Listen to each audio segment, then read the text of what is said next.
가장 중요한 현안입니다. 그래서 오늘 의원님들께서 결의해 주시면 선정된 도시계획업체와 당장 내일 아침에 전화해서 이제 아마 당장 오시게 될 겁니다. 그래서 그 정비계획 변경안을 앞으로 한 달 안에 밑그림을 이제 그려야 되는데요.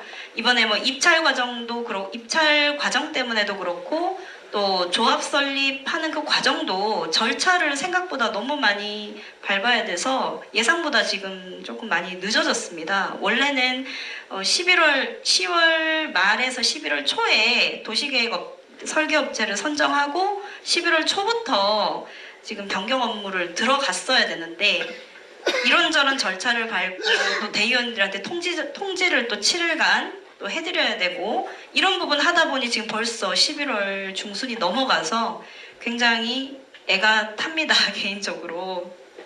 그런데 이제 오늘 결정을 해주시면 저희가 앞으로 한 달 동안 정비계획에 관련한 중요한 밑그림을 그리고 서울시에 제출할 정비계획 변경안을 문서로 만들게 되는데요.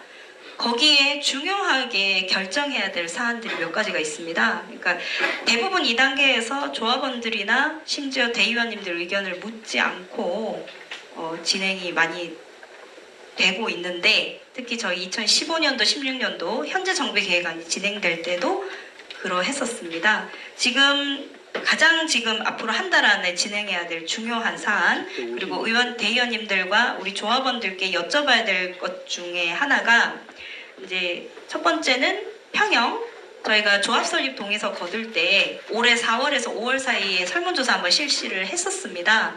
그리고 의외의 결과가 나왔었습니다. 저는 이게 40평대 혹은 중대형 평수에 대한 선호도가 이렇게 높게 나올 줄은 몰랐었거든요. 그냥 생각하고 있던 것과 전혀 전체 조합원들의 의사가 다른 경우가 있어서 이 설문조사를 한 번 더 그때는 그 평형마다 이제 부담해야 되는 분담금에 대해서 정확하게 구체적인 고지를 또 하지 않았었고 그리고 세대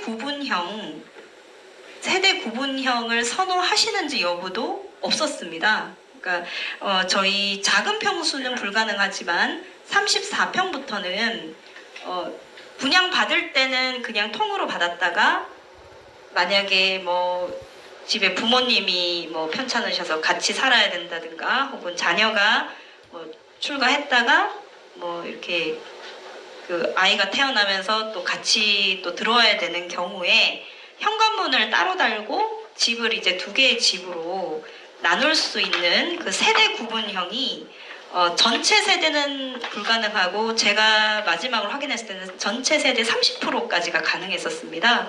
그래서 만약에 34평형 같으면 그냥 통으로 분양을 받으셔도 되고 또 그 집에 만약에 뭐 301호다. 근데 301호 다시 A호가 생기고 301호 다시 B호가 생기는 걸로 해서 왼쪽 문을 열면은 이제 10평짜리 뭐 원룸이 하나 나오고 뭐 화장실이나 이제 싱크대까지 해서 나오고 다른 쪽 문을 열면은 이제 뭐 24평짜리 작은 집이 하나 나오는 형태로 바꿀 수 있는 거 이걸 선호하시는지 요거에 대한 설문이 없었습니다. 그래서 이 부분도 여쭙고 40평, 50평도 당연히 이제 여쭤봐야 될 것 같고요. 34평 이하로는 어렵다고 합니다. 기술적으로 어렵고요. 그리고 이 평형을 선택했을 때 약간의 그 일반 세대보다는 구조가 좀 덜 예쁠 수 있다. 왜냐하면 이게 쪼개었을 때를 감안해야 되기 때문에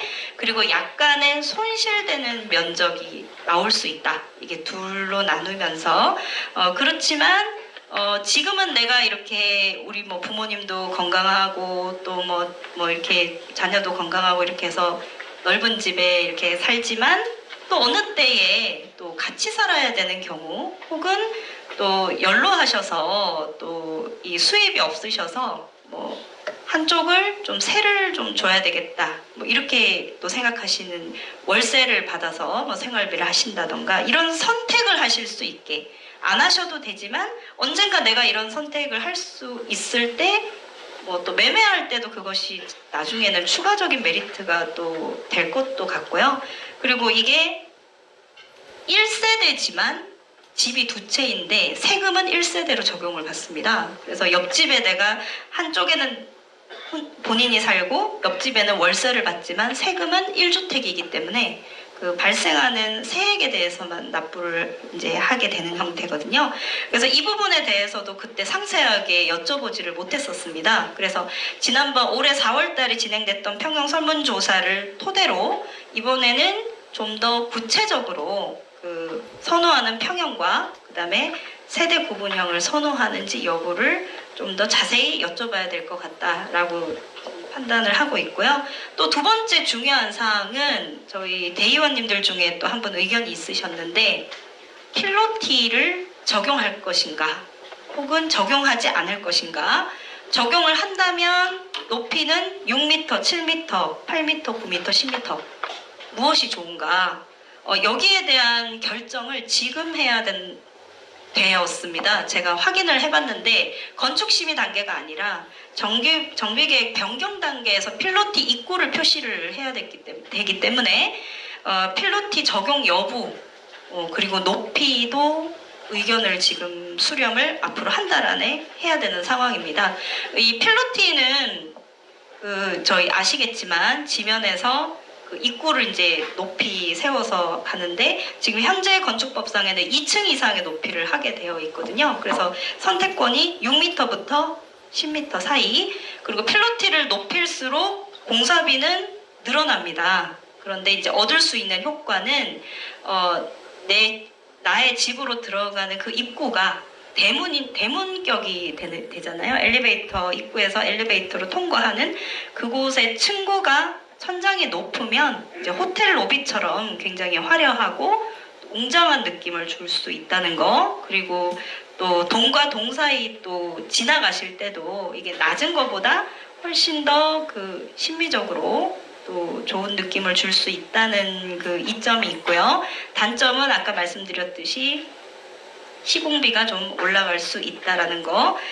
요 부분이고요. 그리고 뭐 요거는 조금 이제 의견들이 많으신 것 같은데 그 메인 도로, 그러니까 가운데 쪽은 필로티를 다 적용하는데 가장자리 부분, 그러니까 우리 단지를 봤을 때 중심부가 아니라 끝에 있는 동들은 그럼 거기까지도 필로티를 완전히 적용할 것인가? 아니면 또 일부 의견을 주셨었고 저도 좀 개인적으로 관심이 있기도 했지만 그 이제 정원을 임대해서 좀 그 해당 동은 필로티가 전체적으로 들어가지 않고 뭐 엘리베이터 쪽만 층고를 높이고 옆에는 이제 그 동을 통과하는 경우는 가장자리라 잘 없으니까 거기는 이제 공용 화단을 뭐 60년, 70년 임대를 해서 10평 정도를 더 세대에서 쓸 수 있게 하는 형태, 이런 형태를 혼합할 것인지 아니면 전체 필로티를 적용할 것인지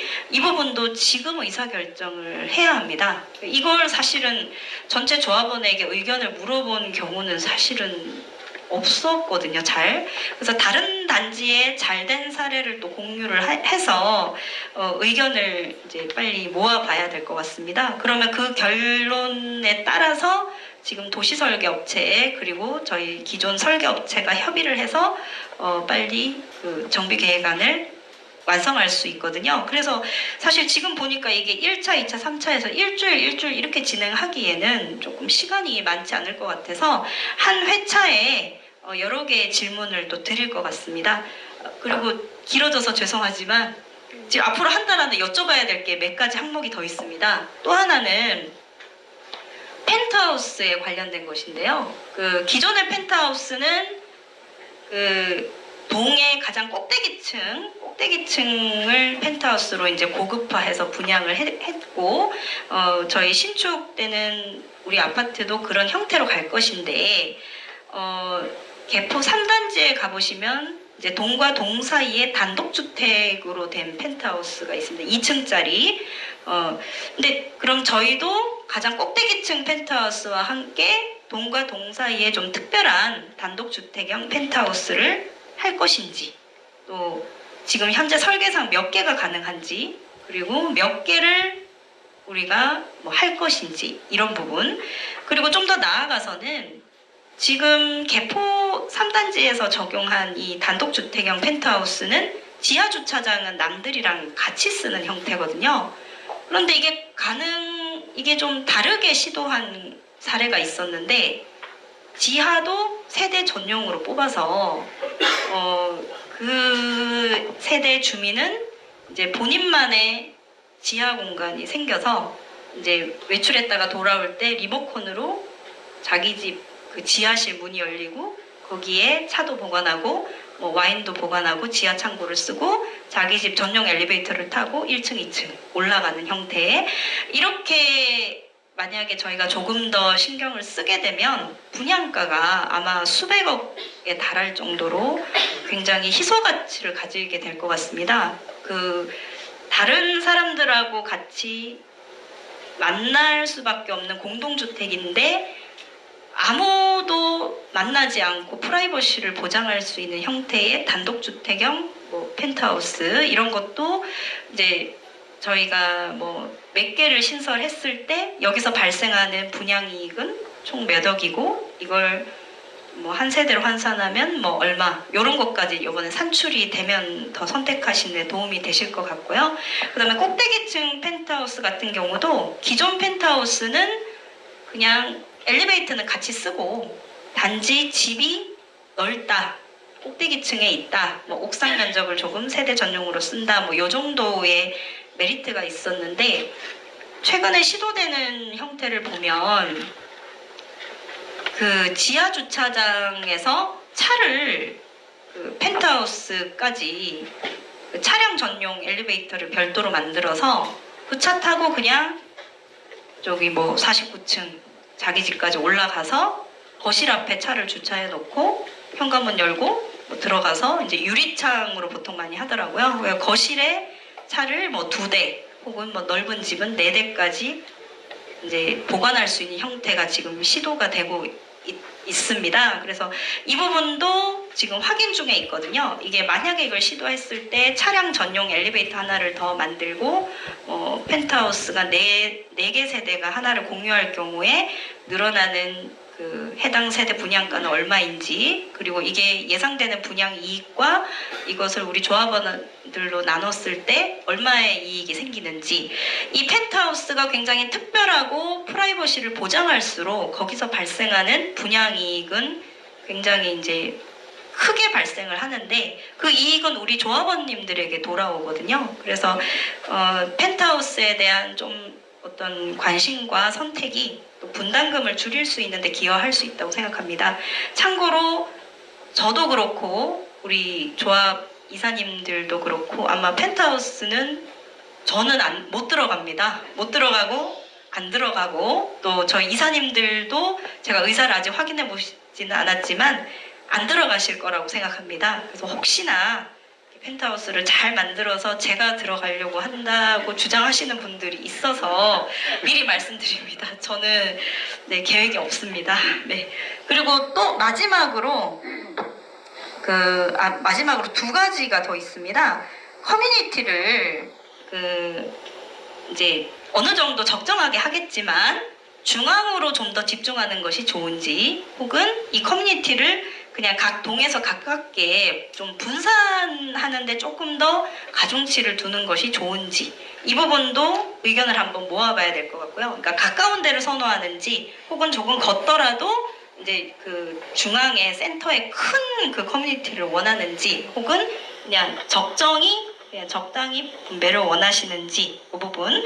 마지막으로는 저희가 이제 정비계획 변경을 할 때 만약에 용적률도 늘어나고 뭐 이제 이렇게 좀 어드밴티지를 받을 때에는 추가적으로 또 기부 체납에 대한 그 요구가 올 수 있거든요. 그래서 그럴 때에 좀 우리가 좀 더 추가로 제한할 수 있는 것, 저희가 이제 뭐 분양 세대가 좀 늘어난다라든지 좀 더 뭐 용적률이 늘어나고 뭐 층수도 그렇고 혜택을 받아서 우리 조합원님들께 이게 뭐 분담금 절감이나 혹은 뭐 쾌적함으로 돌아올 때 기부 체납할 수 있는 것들이 무엇이 있는지, 뭐 얼마 전에 뭐 약간 거론되기도 했지만, 뭐 지금 구립도서관을 뭐 시립이나 구립으로 크게 넣는다든지, 혹은 그 도서관에 같이 뭐 청소년 심리 지원센터부터 뭐 이제 뭐 구립 어린이집이나 이런 것들을 아예 복합적으로 컴플렉스 형태로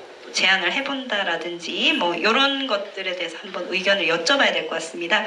이것이 앞으로 한 달, 저희 올해 안에 여쭤봐야 될 설문인데, 이걸 사실 여쭤보지 않고 그냥 저기 다 결정해서 대의원님들께 그냥 찬성해 주세요라고 할 수도 있겠지만, 우리 바쁘니까 그냥 이제 보통 많이 하는 대로 루틴대로 그냥 갑시다라고 할 수도 있겠지만, 지금 말씀드린 것들은 사실 무수히 많은 것들 중에 좀 중요해 보이는 것들입니다. 그래서 여기에 대해서 많이 의견을 공유를 하고, 또 우리 대의원님들께서는 또 일반 조합원님들의 의견 또 많이 수렴해 주시고 하면, 저희가 바쁘지만 그렇다고 너무 이렇게